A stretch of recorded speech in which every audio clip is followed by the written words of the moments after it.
Manila Archbishop Luis Antonio Cardinal Tagle couldn't hold back tears as he spoke before the graduating class of the Ateneo de Manila University. In his speech, Tagle, who used to be a student and a teacher at the university, urged graduates to find their true purpose in life, which is to praise and serve God.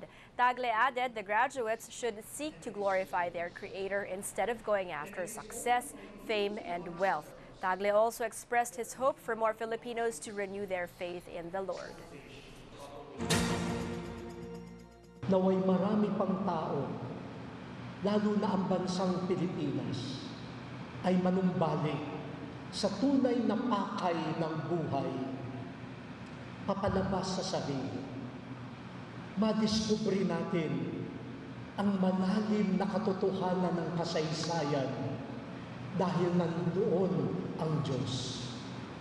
At mapakinggan natin ang mga kwento ni Jesus sa mga simpleng kwento ng mga babababang tao. At sa pamamagitan niyan, makapagpahayag tayo ng wagas na pag-ibig sa mundo. Lahat ng ito ay ating gagawin, hindi para sa sarili natin at sa ating ikatatamo ng tugatog o ng kaligayahan. Isa lamang, only for the greater glory of God. Salamat.